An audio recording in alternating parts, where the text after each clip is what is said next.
Good morning. My name is Beoghene, and this morning I'm going to be presenting my PowerPoint presentation, which is my project topic. And my project topic is the use of simulations in nursing education to improve patient safety. I'm starting with my introduction. The importance of patient safety in the field of nursing. Patient safety is a crucial aspect of nursing and healthcare in general. Nurses are responsible for the well-being of their parents and patients and ensuring that they receive high-quality care without harm or unnecessary risk. Errors in healthcare can lead to adverse effects, prolonged hospital stays, and also increased healthcare costs, and even most of the sometimes lead to a loss of life. Therefore, patient safety is a fundamental principle that guides nursing practice and education. Nurses play a crucial role in identifying potential risk, preventing medical errors, and implementing evidence-based practices to ensure patient safety. They must be knowledgeable, vigilant, and proactive in their approach to care. Recognizing the importance of patient safety is crucial to advocate for their patients. Also, communicating effectively with the healthcare team and continuously seeking opportunities to improve their skill. A growing trend in incorporating simulations as a teaching method in nursing education and replacing traditional approaches has actually been spanning through the years. Traditional nursing education heavily relied on didactics, lectures, textbook, and theoretical learning. However, during these recent years, incorporating simulations as a teaching method in nursing education is growing very fast. Simulations offer a more interactive and hands-on learning experience, providing students with practical exposures to real-life scenarios they might encounter in their clinical experience. Simulations also offer a safe and controlled environment for nursing students to practice their clinical skills and decision making. Students can engage in various scenarios that mimic real life patient care situations, such as administering medications, conducting assessments, responding to emergencies, and managing complex patient cases. This learning approach allows students to apply theoretical knowledge to practical situations, enhancing their critical thinking and problem solving activities.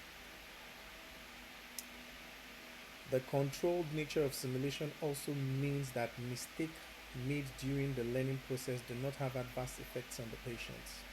It allows students to learn from their errors, receive constructive feedback from instructors, and repeat scenarios to improve their performance. This process fosters a deeper understanding of patient care and encourages continuous care.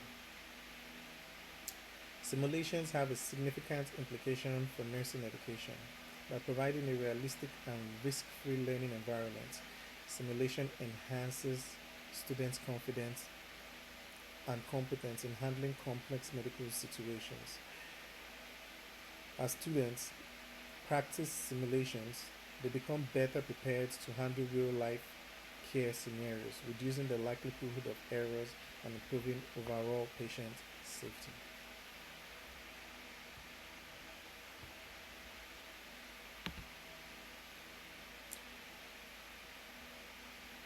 Now,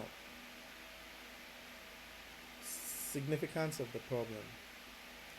So, due to a high complexity and the demand in healthcare, employing simulations in nursing education to promote patient safety is essential. Patient safety remains a high priority, and ensuring that these nurses have the skills to do that is very, very crucial. According to WHO, adverse healthcare events kill and injure millions of patients worldwide. So that is why having this skill as a nurse to improve patient safety is very, very paramount. Simulations in nursing education can help overcome these problems by giving students a safe, controlled setting to practice clinical skills, decision making, and collaboration. So I hope to improve patient healthcare safety by studying this issue.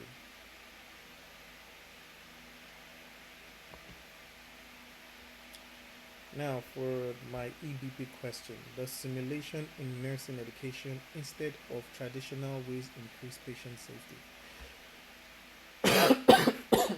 Like I said in introduction, when we look into patient safety, you look at didactic learning and you look at simulations, you find out that simulations has more percentage of safety than didactic learning, because now the students are put into the scenario based environments, which it's more like the look alike environment, and thereby they practice their clinical skills and clinical judgment, thereby reducing the risk of patient harm because they're not actually practicing on a patient, they're practicing on mannequins or real life inventions.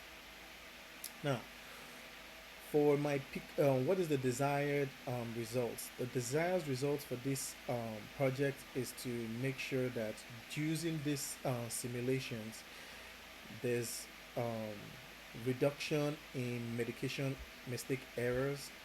The students are able to think critically, and they're able to collaborate with um, their colleagues and also multidisciplinary healthcare workers to improve and foster a healthy environment for the patients.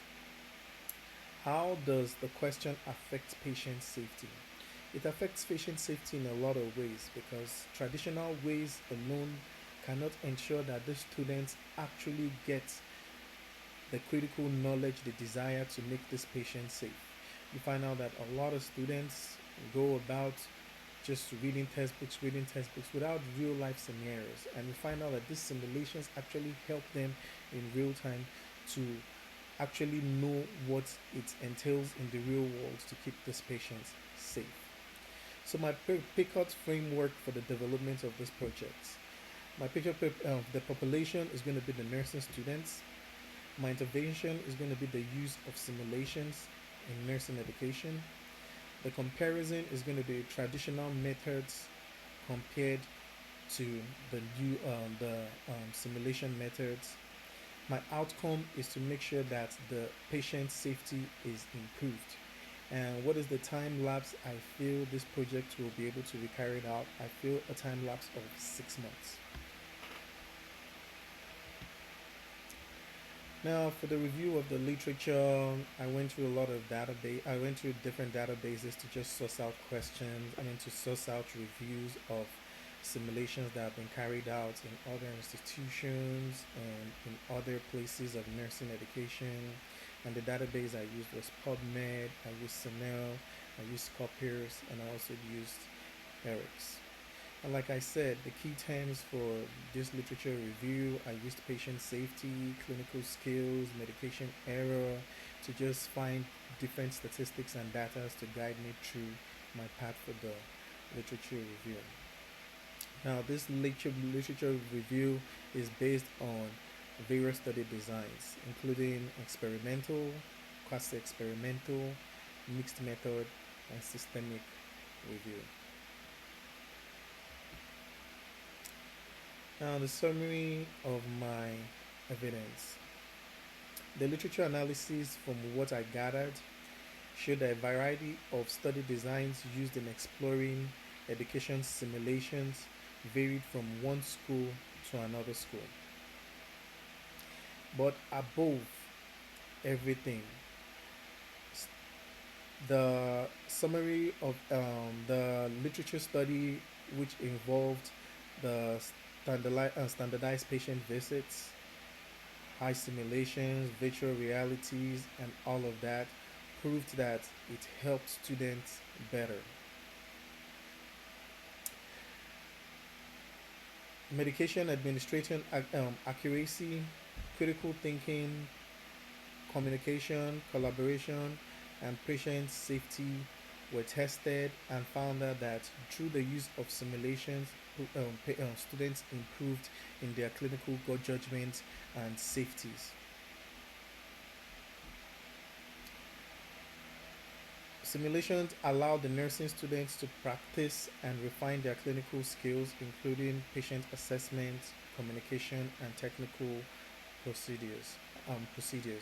And simulation also provides a platform for nursing students to develop and enhance their decision making and critical thinking.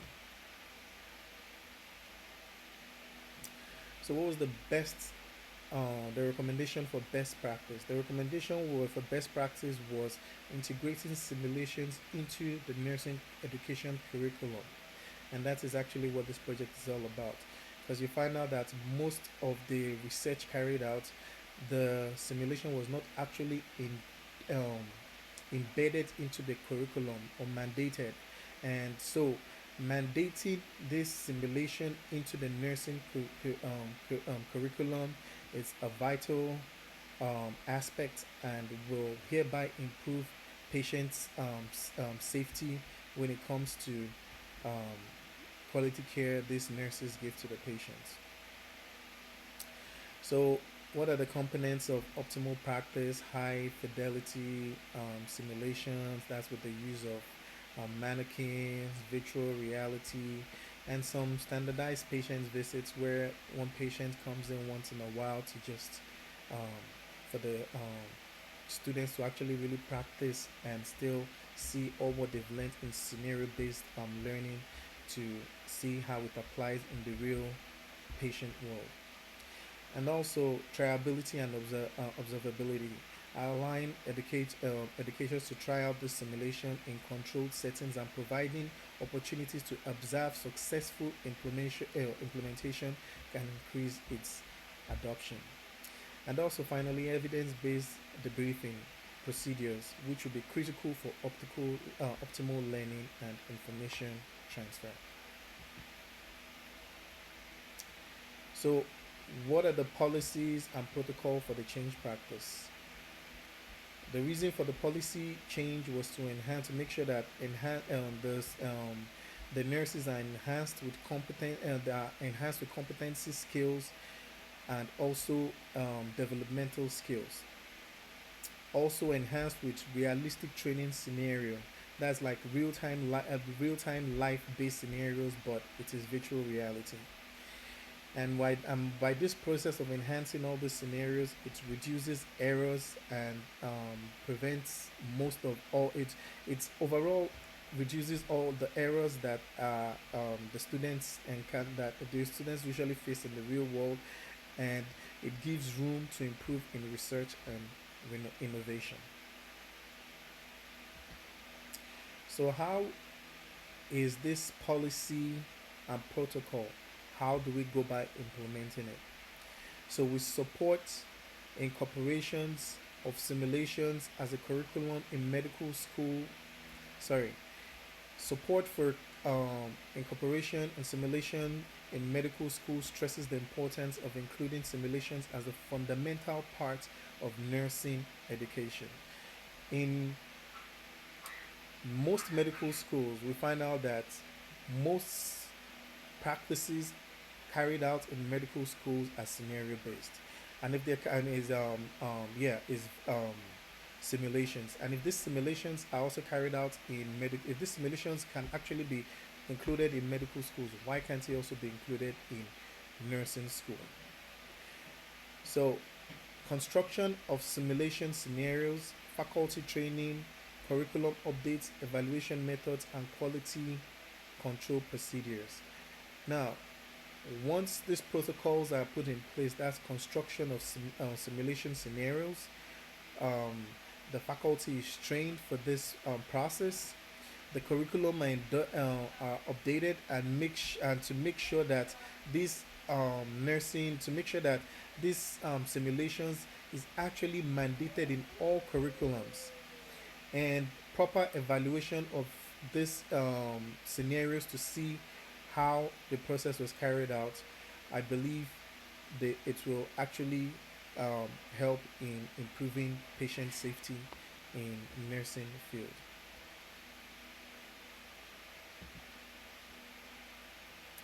So, implementation of the plan. How can this plan be implemented?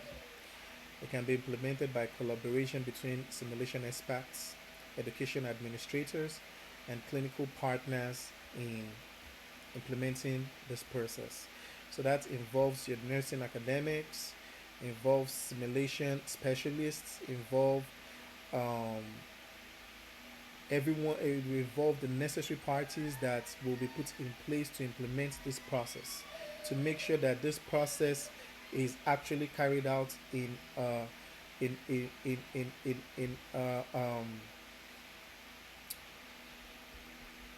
design that will actually foster learning and education. So, administrative roles: administrative academic administrators facilitate resources, allocations, simulations, and simulations. Simulation specialists give technical skills. Faculty members integrate simulations, and clinical partners offer insights. And the timeline for this implementation should be a period of 6 months, which I should feel will be okay to implement this plan, in, especially mandating it in all curriculums. And finally, we're going to look at the evaluation of the plan. So, what are we hoping to get from the evaluation of the plan? Higher levels of critical thinking and clinical reasoning, improved teamwork and communication, and also improved medication delivery accuracy. We want to make sure that the plan is implemented in such a way that the critical thinking of the students improve. Communication delivery is seamless between all health fields, and there is medication errors. Now, we also want to use direct observation, standardized evaluation, surveys, and event reporting systems to use to collect data to see how this plan, to see the effectiveness of the implementation of this plan. And the faculty of nursing is going to be responsible for achieving this data. And finally, faculty meetings, educational sections, and performance reviews will all be looked at to get feedback to see how this implementation actually worked. And through the statistics data that will be looked into, you'll be able to see you'll be able to actually visualize if the process was a success or if there are deficits. And if there was actually deficits, they will actually the plan and the whole project could also be looked into, and there will be different ways to modernize those research and the plans to make sure that okay, let's carry out this other implementation to improve, to keep improving efficacy of these simulations. And in conclusion, integrating simulations into nursing education significantly contributes to improved patient safety. It equips nursing students with valuable experience, skills, and knowledge that they can apply in real life patient care, ultimately leading to better outcomes of patients and more competent nursing workforce. And these are my references. Thank you.